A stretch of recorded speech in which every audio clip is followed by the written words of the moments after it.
Sami chcieliście, no to macie. Duster. Dacia. Duster. Jedziemy z tym tematem.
Chwila, moment, ale zanim przejdziemy do dalszej części materiału, nie zapomnij o subskrypcji kanału Motookiem. Tak, ten magiczny czerwony przycisk na dole musi stać się szary, bo dzięki to właśnie takim Waszym subskrypcjom jesteśmy Wam w stanie pokazywać coraz więcej ciekawych samochodów oraz takich samochodów, jak właśnie Was interesują. Więc co, nie zapomnij o subskrypcji, dzwoneczku i lecimy dalej z tematem. Dacia Duster, jeden z najbardziej popularnych samochodów w Polsce, jeden z najbardziej wybieranych samochodów jako nowe samochody także w Polsce.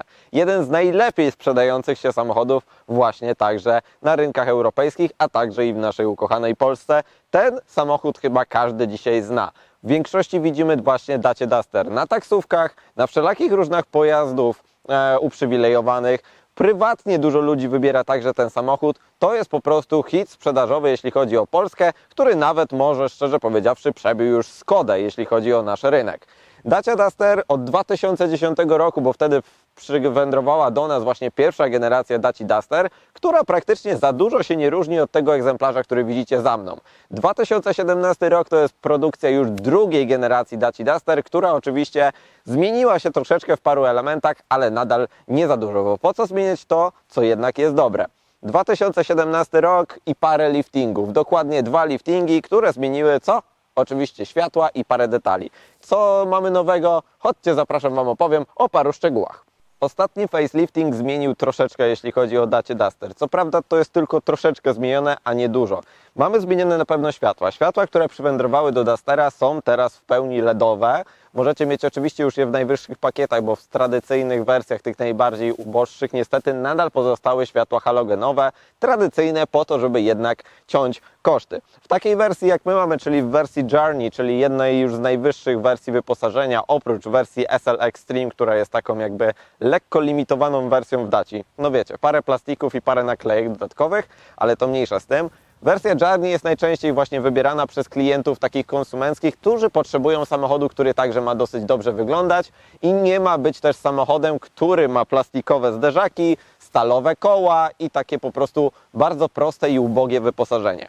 Zmieniły się światła. Światła są teraz w literę Y. Są to oczywiście światła zaczerpnięte z grupy Renault. Tak, Renault tutaj dostarczyło dosyć dużą część, jeśli chodzi o komponenty. I tak, oto te światła teraz są w wersji LEDowej. Co prawda, w LEDowej wersji są tylko światła mijania. Światła drogowe, czyli tak zwane długie, pozostały już tradycyjne żarówkowe, które dosyć mocno się jednak odcinają na tle takich ładnych, białych, nowoczesnych świateł. Lekko przemodernizowany został także grill, troszeczkę inne, delikatnie zostały wprowadzone rąby. W naszej wersji jeszcze pozostało tradycyjne logo Daci. W najnowszych wersjach na 2023 rok już będziecie mogli spotkać nowe logo Daci, które już jest w takiej formie takiego DC, jakby takiego napisanego, troszeczkę bardziej nowocześnie i tak to wygląda. Przywędrowała do nas w naszej wersji Journey z pakietem kamer 360 stopni. Mamy także tutaj kamerę 360, w którym mamy dokładnie 4. Mamy jedną z przodu, 2 w lusterkach oraz jedną tylną kamerę i to ma się łączyć w taki widok a la 360 stopni. Ładny niebieski kolor.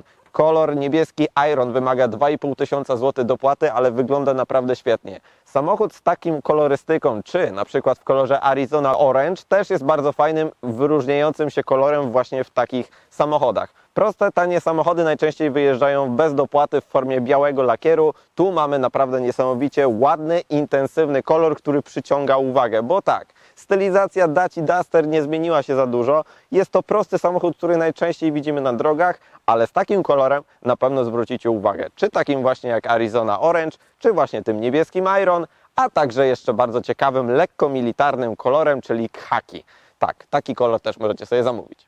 Koła. Oczywiście, jeśli chodzi o Dustera, zaczynamy od naprawdę tanich wersji, czyli podstawowej wersji Daci Duster i tam możemy dostać 16-calowe felgi stalowe, oczywiście z takimi malutkimi kołpaczkami, które mają być oczywiście po prostu tanie w produkcji, a także są okute w naprawdę dosyć dużą oponę, bo o profilu 65.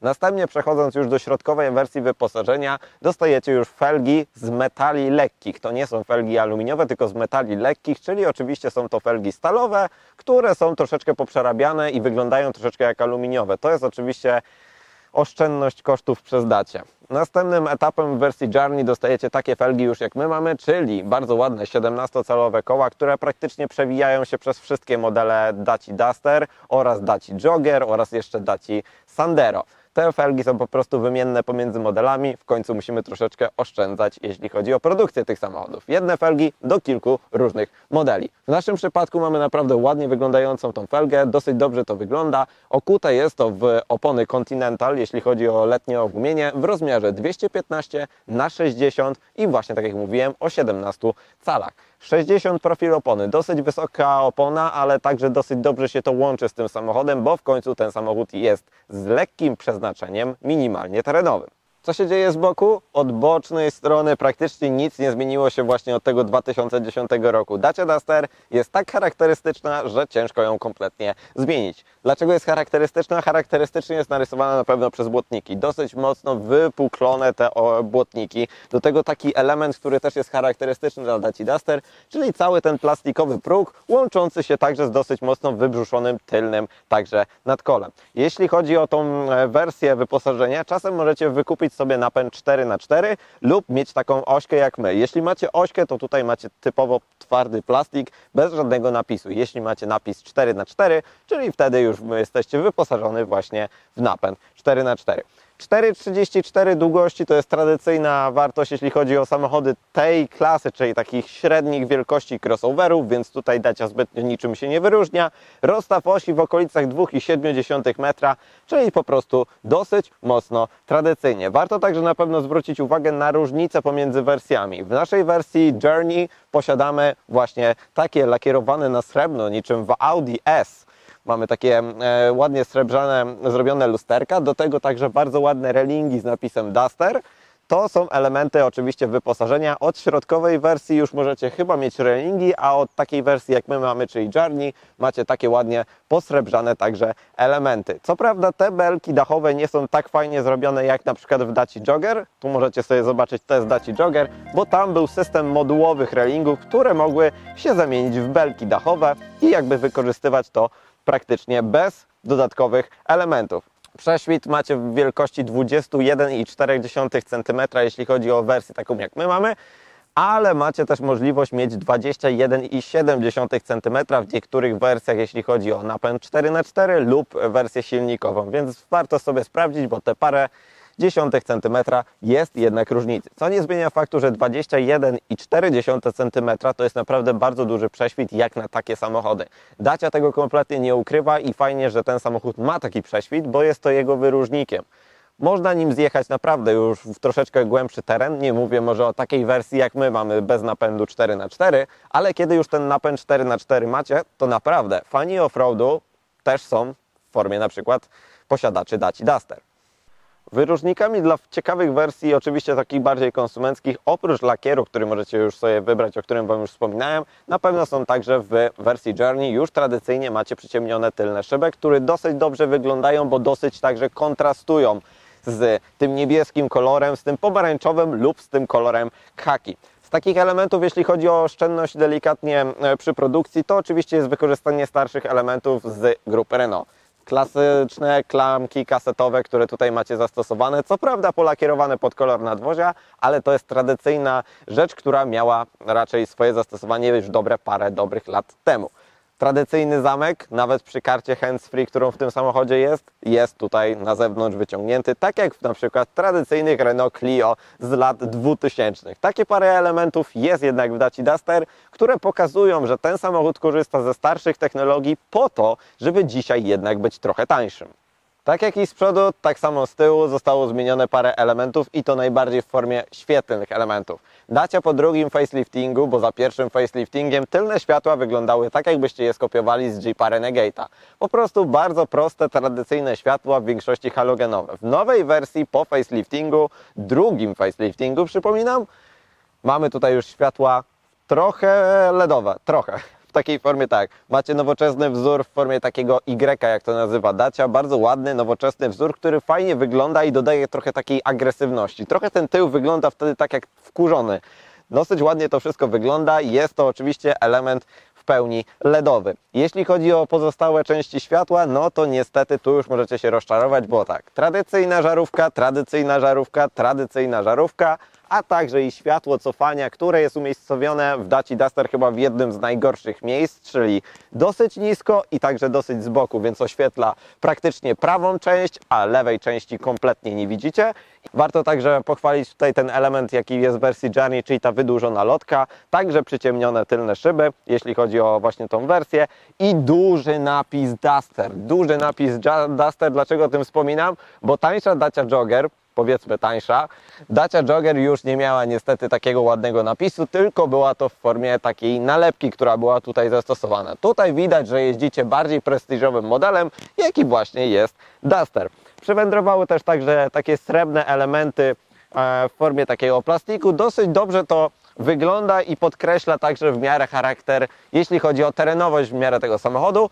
Ostatnim wisienką na torcie jest układ wydechowy i końcówka układu wydechowego, która jest naprawdę bardzo ładnie i estetycznie wykonana i podkreśla całą linię tego samochodu. Czas na praktyczność, czyli to, co użytkownicy Dacia Duster chyba lubią najbardziej w tym samochodzie, bo ten samochód jest po prostu pojemny w środku. Pojemność bagażnika to jest 411 litrów, oczywiście do wysokości półki. To jest naprawdę spora wartość jak na samochody średniej klasy, takiej C, SUV, C crossover, bo oczywiście Dacia Duster ciężko sklasyfikować, czy to jest bardziej crossover, czy to jest bardziej SUV, bo to wszystko oczywiście zależy od napędu 4x4 i paru innych jeszcze wymysłów producenta. 411 litrów to jest naprawdę spora wartość, jeśli chodzi o ten bagażnik. Ten bagażnik także jest dosyć ciekawy, jeśli chodzi o jego foremność. Bardzo prosta, dosyć prostokątna forma, którą po prostu można dosyć dobrze tutaj wykorzystać. Jedynym elementem, który mnie irytuje, szczerze powiedziawszy, to jest ta półka.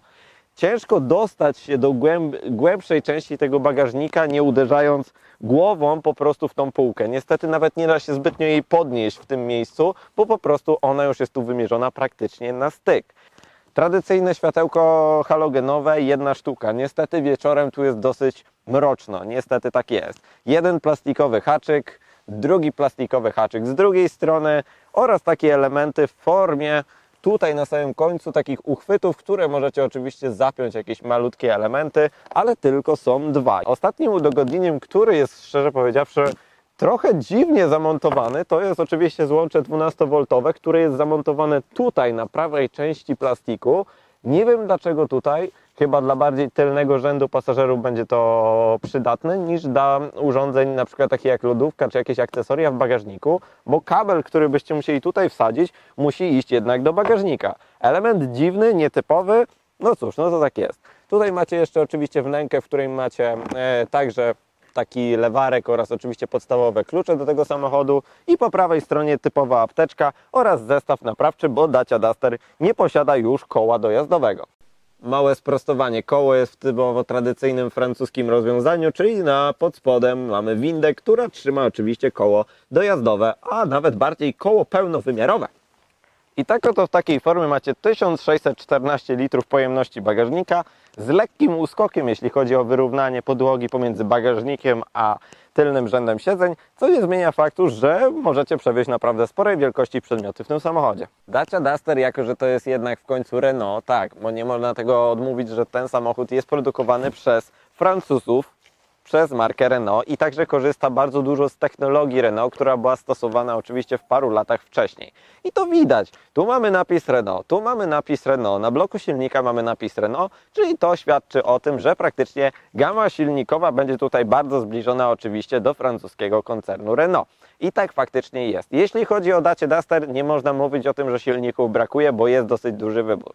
Zaczynamy od silnika TCE 90, czyli jednolitrowego silnika o mocy 91 koni, który jest możliwy oczywiście do wybrania z instalacją fabryczną LPG i taki silnik na przykład mieliśmy w teście Daci Jogger, który możecie sobie oczywiście obejrzeć. Tam więcej o nim mówiłem, bo jest to dosyć ciekawa i nowoczesna konstrukcja, która fabrycznie już wyjeżdża z instalacją gazową. Następnie już praktycznie bazujemy tylko na jednym silniku, czyli tak zwanym TCE 130 i 150, czyli taka jednostka jak praktycznie my mamy.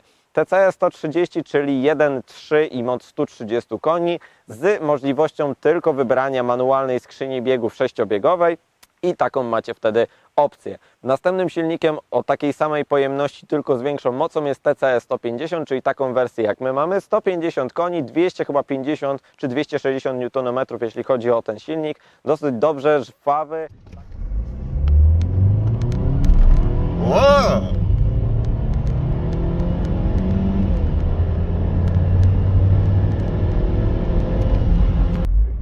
No bo nie muszę, no.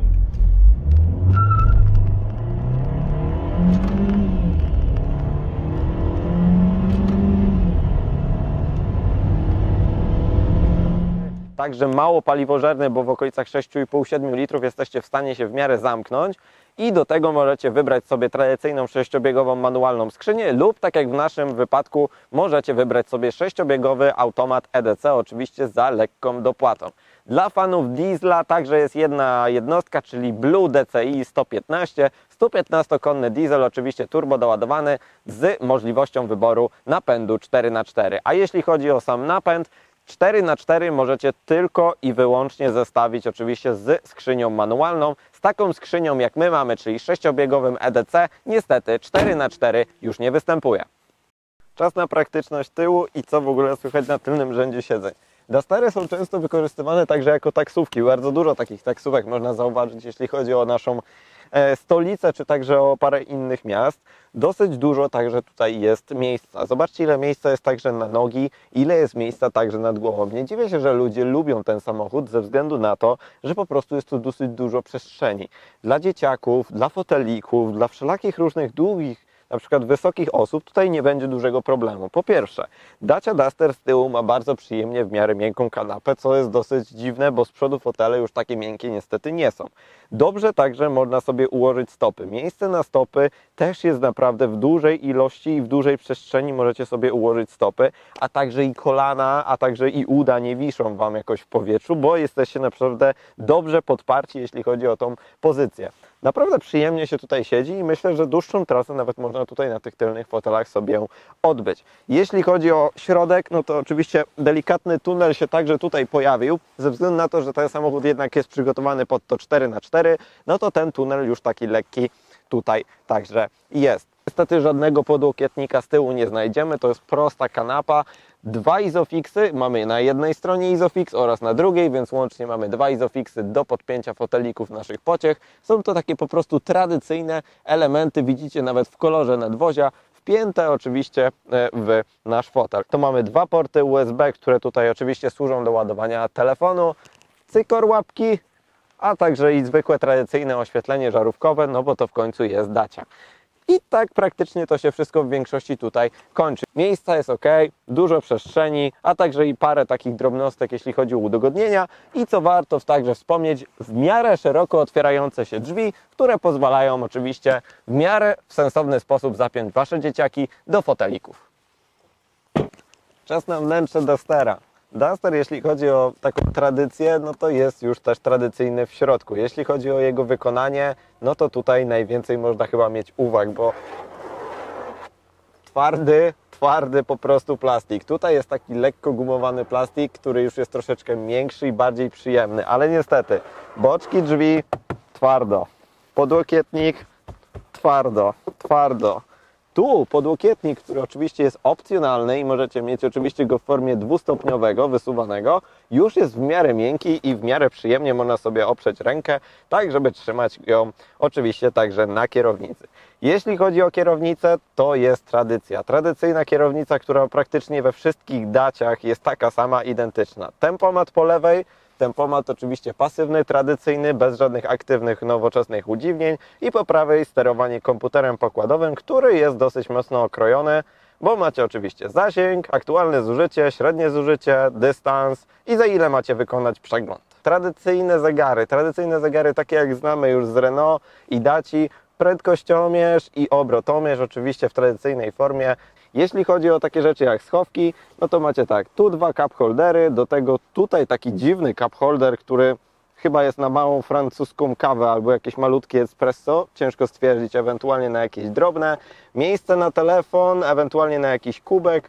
Co prawda telefon duży zbytnio się tu nie mieści. Dwa porty USB, do tego złącze 12V pod klapeczką, a także i ciekawy patent, który żeśmy zauważyli, czyli możliwość położenia telefonu i zapięcia go o na przykład takie nawiewy. Zawsze w jakiejś formie telefon można sobie tutaj umiejscowić i to jest taki słynny element właśnie z Daci Duster.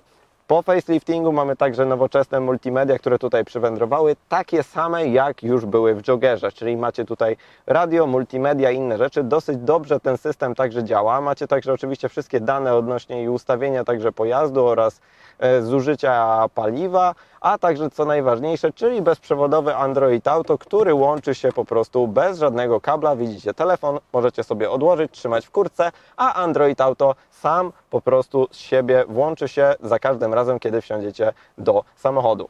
O wiele lepiej gra to radio niż w Daci Jogger, bo macie także więcej głośników, bo pojawiły się także tutaj tweetery i delikatnie to jakoś przyjemniej gra, może dlatego, że też Duster jest lekko lepiej wyciszony niż właśnie był Jogger. Kamera 360 stopni, która nie posiada widoku takiego 360 stopni, tylko każdą z kamer musicie oczywiście wyklikać sobie osobno, ale działa to dosyć dobrze i na pewno pomoże Wam lekko w terenie.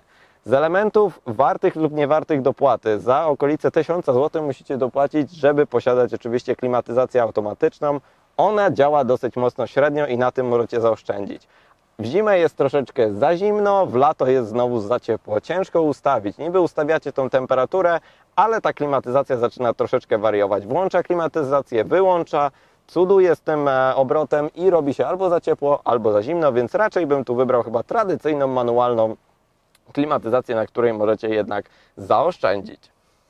Czas troszeczkę opowiedzieć Wam o fotelach. Ładne, nowoczesne fotele, dosyć dobrze to wygląda, bo macie ładną fakturę po prostu w nich. Do tego te przeszycia i napis Duster. Dobrze to po prostu wygląda. Oczywiście w najtańszych wersjach wyposażenia te fotele są bardziej szare, bure i po prostu nie mają jakiegoś wyrazu, ale w wersji Journey dosyć dobrze już te fotele także wyglądają. Tutaj macie, tak jak widzicie, możliwość wycięcia tego plastiku, oczywiście za dopłatą 700 zł możecie tutaj wykupić jednostopniowe podgrzewanie fotela lewego, jak i prawego. Oczywiście, czy jest to warte, to już zostawiam oczywiście Wam do oceny, ale 700 zł za fotele podgrzewane tylko jednostopniowo to jest troszeczkę chyba raczej śmiech na sali. Jeśli chodzi o pozycję w tym samochodzie, no to warto na to zwrócić uwagę. Kierownica jest tak, że oczywiście dwustopniowo, w dwie strony możecie ją sobie regulować, do przodu, do tyłu oraz góra-dół. Choć dla mnie te fotele po dłuższych trasach niestety są męczące. Po pierwsze, są twarde, po drugie, odcinek lędźwiowy, który możecie sobie tutaj z tej strony lekko wypchnąć, ciężko, żeby trafił Wam dokładnie tam, gdzie macie lędźwie. Musicie cudować, jeśli chodzi oczywiście o pochylenie także tego fotela, żeby tak to zrobić, żeby było wręcz idealnie. Co prawda, mnie po 200 km w tych fotelach nie do końca dobrze się jeździ. I najgorszy element tego samochodu, czyli podstopnica, która jest tutaj zamontowana. Zobaczcie, kiedy ja mam fotel ustawiony pod siebie i mam podstopnicę i nogę na tej podstopnicy, moje udo jest praktycznie tutaj w powietrzu. Po dłuższej jeździe macie już po prostu tego dosyć, bo zaczynają Wam drętwieć, jeśli chodzi o tutaj dolne części Waszego uda. Ciężko tutaj po prostu wybrać sobie pozycję, bo albo macie tak wyprostowaną nogę nienaturalnie, albo macie ją pod takim nietypowym kątem i dosyć to po prostu jest mocno upierdliwe. To są takie małe wady, ale jednak denerwujące przy dłuższych trasach tym samochodem. Jeśli chodzi o 4x4, to warto zwrócić także różnicę, o której nie powiedziałem podczas jazdy. Najważniejszą różnicą jest to, że tylne zawieszenie podczas gdy macie napęd 4x4 jest inaczej skonstruowane i inne mogą być delikatnie różnice właśnie w prowadzeniu. W naszej wersji w napędzie na przednią oś z tyłu jest belka skrętna, czyli tradycyjne rozwiązanie, jeśli chodzi oczywiście o francuskie samochody. Jeśli chodzi oczywiście o 4x4, tam już mamy małą modyfikację, bo tam z tyłu się pojawił wielowahacz, ze względu na to, że jednak z tyłu musi być dyferencjał oraz półośki do napędu 4x4.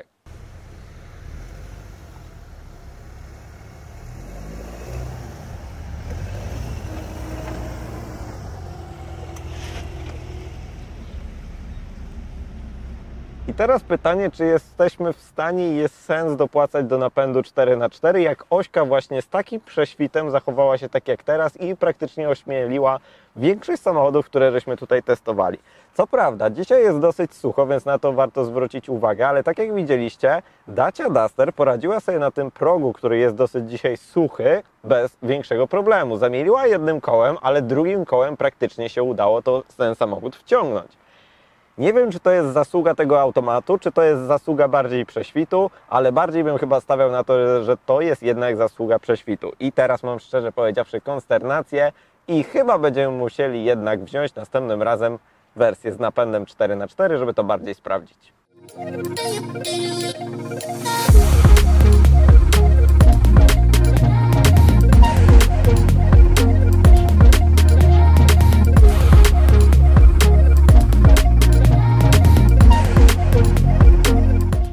Czas trochę pojeździć Dusterem. Czy tutaj coś się zmieniło względem poprzedniej generacji?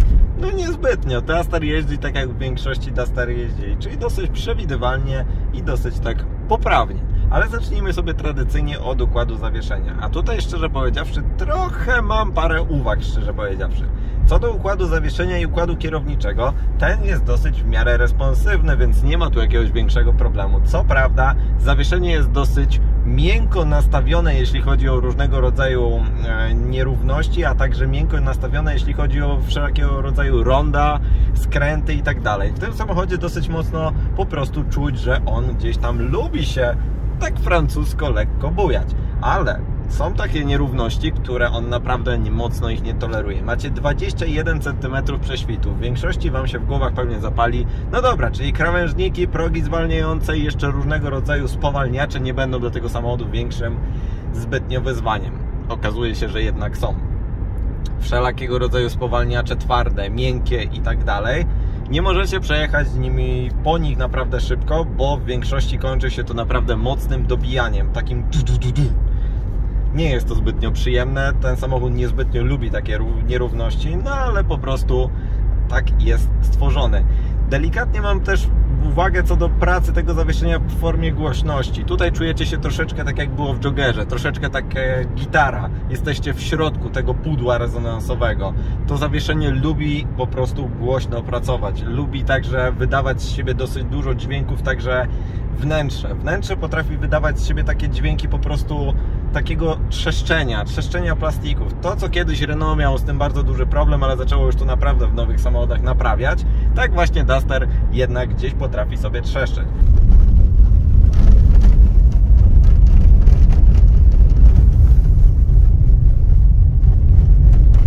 Ale nie zmienia to kompletnie uwagi na to, że mamy dosyć dobry układ kierowniczy. Przyjemnie się tym jeździ, nie trzeba celować jakoś strasznie mocno w czarne, czyli w asfalt, tylko po prostu przyjemnie możemy pokonywać sobie w większości kilometry. Do tego warto zwrócić uwagę na to, że ten układ kierowniczy jest dosyć długi. Długi na tyle i także zwrotność tego samochodu jest na tyle dobra, że jesteście w stanie praktycznie na szerokości 2 pasów w miarę praktycznie zawrócić. A ten samochód, przypominam, ma 4,3 metra długości.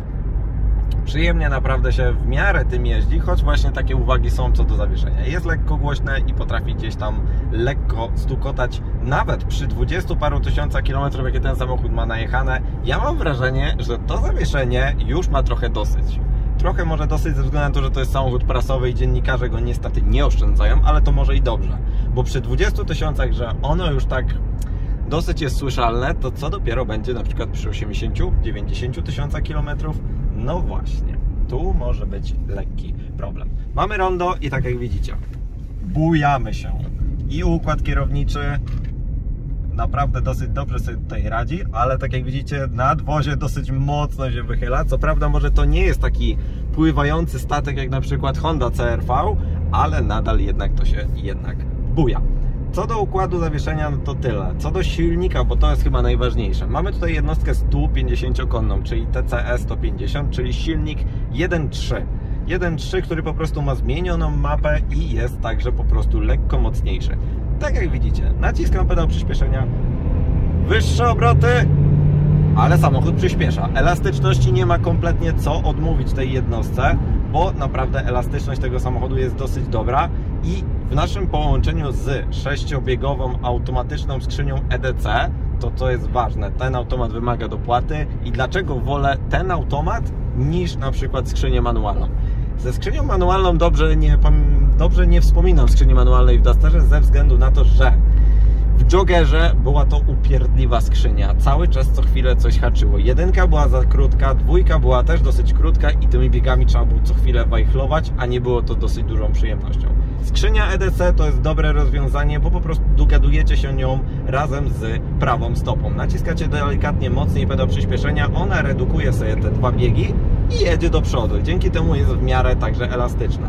Ale ma także mały minus, czyli po prostu lubi dosyć nisko trzymać te biegi. Te biegi są dosyć nisko trzymane, dzięki czemu także mamy w miarę sensowne także spalanie. A co do spalania, no to tutaj mamy naprawdę dosyć dobre wyniki. Jeśli chodzi o średnie zużycie z naszej całotygodniowej jazdy, to jest okolice 7 litrów, 7,2. Ale jeżdżąc po autostradzie spokojnie możecie zejść do 6,5 litra na 100 km, co wiąże się z tym, że macie 50-litrowy zbiornik paliwa w tradycyjnej wersji benzynowej, bo z LPG oczywiście jest pewna różnica, ale daje Wam to możliwość przejechania okolic 700-750 km na jednym baku. Dobry wynik? Dobry wynik. Niskie spalanie i to jest dosyć dobry plus. Jeśli chodzi o wyciszenie tej jednostki, ogólnie wyciszenie kabiny, dramatu nie ma, jest lepiej niż było w Joggerze, o wiele lepiej, bo także multimedia o wiele lepiej grają i po prostu możecie sobie tak tym samochodem w miarę przyjemnie, komfortowo podróżować. Parę gdzieś wad jest, ale szczerze powiedziawszy rozumiem, dlaczego Polacy wybierają ten samochód, bo jest po prostu dobry w takiej kategorii, jakich jest w pieniądzach. No to co? Praktycznie koniec tego materiału, czas to wszystko podsumować. Czy Dacia Duster to jest dobry samochód i jeszcze w szczególności z automatem? Tak, jest to dobry samochód, w szczególności z tym automatem, który rozwiązuje naprawdę dosyć dużą ilość błędów i problemów, jakie stwarza najczęściej skrzynia manualna w tych samochodach. Dobry, sensowny samochód. Nie dziwię się, że w Polsce jest dosyć często wybierany, bo jest sensowny, jeśli chodzi o kwotę. Naprawdę, 100 000 złotych za takiej wielkości samochód, który posiada w miarę sensowne wnętrze, który posiada także dosyć duży bagażnik, posiada prześwit 20 paru centymetrów, możliwy napęd 4x4, który bazuje na Nissanie, czyli na tradycyjnych napędach 4x4, które są niezawodne. Do tego w miarę nowoczesna stylizacja, ładne kolory, no to musi po prostu wszystko razem ze sobą zgrać się. I to faktycznie tak jest. Sensownie, nawet pieniężnie. Co prawda 20 000 złotych podwyżki za ten samochód, no niestety trochę boli, ale nie zmienia to faktu, że Dacia Duster nawet z tym silnikiem 150-konnym jest bardzo fajnym, oszczędnym samochodem. 6,5-7 litrów spalania to jest naprawdę dobry wynik. A kiedy nie chcecie jeździć na benzynie, możecie wybrać diesla, a także i możecie wybrać na przykład 1-litrową, 3-cylindrową wersję, która może mieć nawet instalację fabryczną LPG. Paleta silnikowa nie jest niesamowicie skrócona do jednego silnika, tylko macie fajny, przyjemny wachlarz, którym możecie sobie wybierać tak, żeby te samochody tak służyły do Waszych potrzeb.